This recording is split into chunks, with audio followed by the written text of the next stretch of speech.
everyone, it's Old Guardian here. We got a pretty good patch for Warcraft Rumble today, because we got friendly duels, we got some XP changes, a lot of good stuff in it. And now I have had enough time to look deeper into the files and see what else is there right now, and what does the patch tell us about the future. Obviously, all the Datamined features for future are uncertain, because Blizzard can still change them, or I may have misinterpreted something, but let's take a look anyway. First of all, undocumented live changes, not many in this patch. The only live change that's undocumented I could immediately spot was that Magmadar's ancient core hounds now have an aggro range of 12 instead of 10 that they used to. So if you're playing in Molten Core right now, you may notice that Magmadar's ancient core hounds come at you a little bit more enthusiastically, but not a major change. But then to the spicy stuff, the Datamined stuff, and this is the spiciest of them all. Split leaders seem to be coming to the grid. According to the files, split leaders will be enabled on the grid after Season 13, so at the start of Season 14, in the start of May, and that means Malfurion, Anub'arak and Doomhammer in this case, not Arthas. Arthas is not part of this list. But Malfurion, Anub'arak and Doomhammer seem to be coming to the grid. They have the same purchase criterion as all the other regular leaders and not Ragnaros, because Ragnaros has this special thing that you first have to own Ragnaros before you can buy Ragnaros.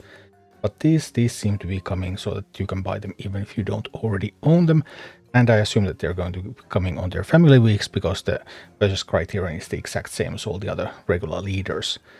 Slight lower appearance rate, so you will need to cycle 20 minis to get one of these leaders instead of the 16 that it is for regular leaders. At least that's what in the files right now, so in 2 weeks you will hopefully be able to acquire Malfurion, Anub'arak and Doomhammer stars from the grid. Then some Heroic co-op. Blizzard already announced that Heroic Ironforge is going to start next week, and in the files it looks like it's ready to roll. I think Heroic Ironforge is now complete. Obviously, I can't say for sure that everything is there, but it definitely looks coherent. So I think Heroic Ironforge is ready. And then there's Heroic Molten Core. We already saw earlier files about Heroic Molten Core. Blizzard has not confirmed a release date for Heroic Molten Core, but work has definitely been done on it. There's a whole bunch of boss abilities that have been tweaked or added. There's still no change in levels, because from Heroic Ironforge, for example, I can immediately see that it's +4 levels. But Heroic Molten Core, the mission definitions have not been updated. We don't know what the levels of Heroic Molten Core are going to be, or if they're going to remain the same. Multiple boss abilities have been implemented. One example, because I think it's pretty interesting, is Golmak. Golmak, the runes will burn twice as far. The radius has been doubled. The radius is going to be 12 instead of 6. And that potentially means that Heroic Golmak is going to burn all of your flyers. So maybe you will need a Deathball strat for Heroic Golmak. I really like the flyer strat for normal, but for Heroic, maybe we're going to need some healing and some Deathballs going on.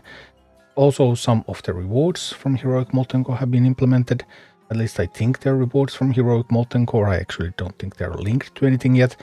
But there's the Golden Core Hounds, Golden Flamewaker, Golden Molten Giant and Golden Ragnaros skins that are now in the client files. So bunch of stuff going on with Heroic Molten Core. Progress on that looks pretty good. Heroic Ironforge looks ready, so that's sweet. And finally, there are also co-op seasonal events. The technology has now been built. It's not used for any specific events yet, but the support is like in raids. So you can choose guild queue or you can choose open queue, and seasonal event missions. There will be co-op seasonal event missions in the future, or at least they have built the tech for it, so I suppose they are going to use it.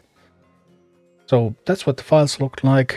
Already a nice patch, and even more nice things are coming. Thank you for watching. Click like and subscribe if you enjoyed this, and a special thanks to all of my Patreon supporters, YouTube members and Twitch subscribers who make all of these videos possible.